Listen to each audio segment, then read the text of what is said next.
රංචුවක් වෙන පිටපස්සේ. අම්මලාගේ ෆැමිලි එකේ කට්ටිය. අනේ නේ. පරම්පරාවේ. එහෙනවද?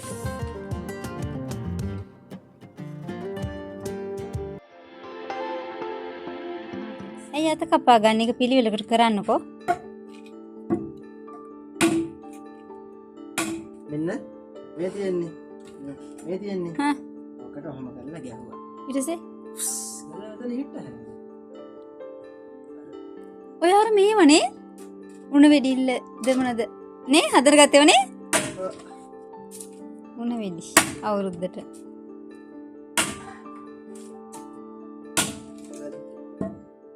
ඒක ගණන් කුරුල්ල දෙන්න ඈ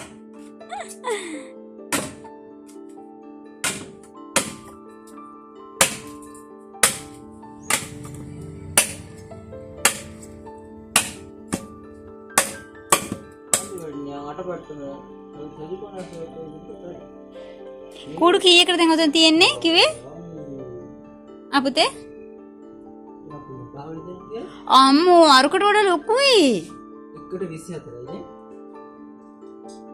යංගලට තමයි යංගල 6 වෙන්න ජරක ඔව් මේ යංගලට ලොකු නැද්ද මහත්තයා කූඩු නෑ අර එහෙම අට තමයි හදන්නේ නැහැ ඔව් ඒක ඇත්ත අපිට අලවන්න අමාරු වෙයිනේ මේ තියෙන්නේ ඔයාලට මතක ඇති ගිය අවුරුද්දේ මම හදන්න ගත්ත කූඩුව තමයි මේ හැබැයි බැරි වුණා හදන්න වංග ගබඩා කාමරේට දාලා තිබුණා මේ මකුණු දෙලුත් තියෙනවා එකේ මේක දැන් ඔක්කොම ආපහු ලස්සනට ආපහු මේ පියදලා කරලා ඉතිරි ටික අලවලා හදන්න ඕනේ මේකේ වටේ ඉතිරි ටික අලවන සුදු පාට ටිෂු කොළ ඊට පස්සේ අර කොළ ටික දාලා හදනවා මටලු වලින් හැදුවේ ගිය අවුරුද්දේ ඔන්න මාත් එක්ක හිටපු වීඩියෝ බලපු අය දන්නවා ඇති මේ වගේ මටලු කපලා පොල් ගස් වලින් ඒක හැදුවා මේක නිසා හදනවා මෙසරේ කොහොම හරි මෙසරේ මම පළවෙනියට මලවන්නේ මේක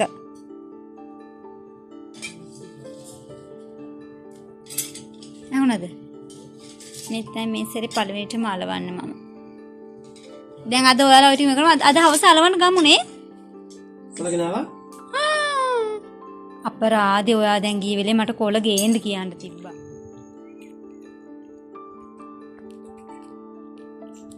ඡන්දේ දාන්න යනවා විසක් කෝඩ් වලට උදේ ඒ ටික කපලා ඔක්කොම කරලා තියලා කොටසක් හැදුවා මම නන් නෙවෙයි ඊළඟට මල ගෙදරක් ආරංචි වුණා ඊට පස්සේ හොයි මල ගෙදර යනවා ඡන්දේ දාලා ඉවර වෙලා ඡන්දේ දාලා එහෙම මල ගෙදර යනවා මායි මහත්තයා මිම්ම යන්නේ නැහැ හරක් රංචුවක් වෙන පිටපස්සේ අම්මලාගේ ෆැමිලි එකේ කට්ටිය අනේ නේ පරම්පරාවේ එහෙනවද කොහේ ෆොටෝ ගහන්න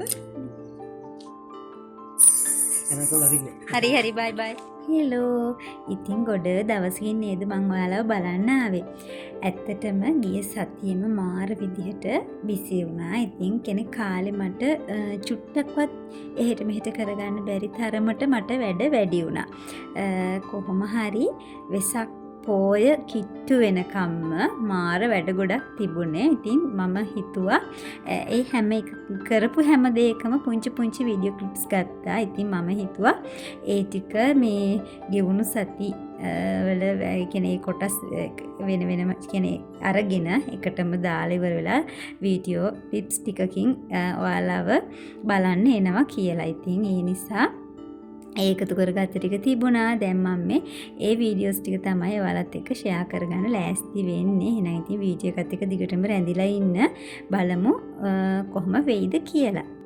ඉතින් වීඩියෝ එක පටන් ගන්නෙ මැයි මාසේ 6 වෙනිදා ඉඳන් 6 වෙනිදා උදේ තිබුණා.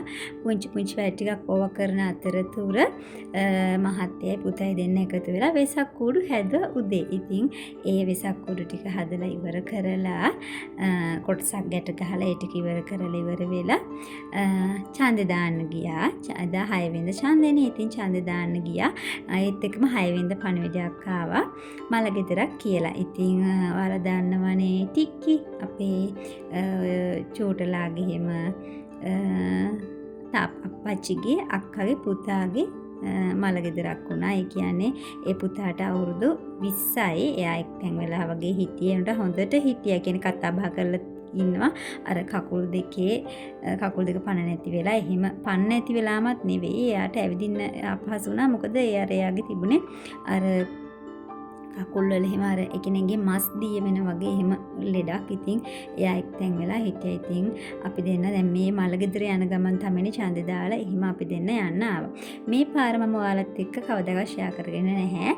බිබිලේ ලුණුගල ඉඳලා බිබිලට එනකොට යල් කුඹුර කියලා තියෙනවා. ඉතින් එතනින් ඇතුල් පාරේ ගිහිල්ලා ඉවර වෙලා මොණරාගල පාරට දාන්න පුළුවන්. එතකොට අපිට කිලෝමීටර් ගාණක් අඩුයි. මොකද කෙලින්ම බිබිලට ගිහිල්ලා මොණරාගලට එනවට වඩා. ඉතින් ඔන්න ඒ පාරේ යනකොට හැම තැනකම වගේ වී වේලෙනවා පාර දාලා. ඔයාලට ඔන්න මම ඒකයි ඔයාලට මේ ටික ෂෙයා කරගන්න කියලා හිතුවේ ඔයාලත් එක්ක. මොකද ඔයාලට සමහරක් විට මේක අලුත් අත්දැකීමක් වෙන්න ඇති. පාර දෙපැත්තෙම හොඳට වී ටික වේලෙනවා. මොකද පහුගිය දවස්වල හොඳටම වැස්සනේ. ඉතින් වැස්සත් එක්කම වගේ ගොඩාක් අය කොයන් කපලා ඉතින් දැන් මේ වී වේලෙනවා මේ දවස්වල. ඉතින් මම ඒ නිසා ඔන්න ඔයාලත් එක්ක ඒ ටික ෂෙයා කරගන්න කියලා හිතුවා. ඉතින් මේ වීඩියෝ ක්ලිප් එකේ නම් ඔය වගේ පුංචි කොටස් තමයි තියෙන්නේ. ඉස්සරහට එන වීඩියෝස් වල එක දිගට මම කරපු පින්කම් හිම තියෙන ඔයාලත් එක්ක ෂෙයා කරගන්න. ඉතින් හරිම ලස්සන පරිසරයක් ඔයාලට මේ පේනවා ඇති. මම ආස විදිහේ අහස ඉතින් ගොඩ වෙලා මං කියනනේ ඔයාලට මේ වගේව බලාගෙන ඉන්න පුළුවන් ඕන තරම් වෙලාවක් කියලා. ඉතින් ඒ වගේ කොටසක් තමයි මේ මාරම ලස්සනයි. හිත පිරේනවා මෙහෙම බලන් ඉන්නකොට අමුතු හැඟීමක් එකතු වෙනවා.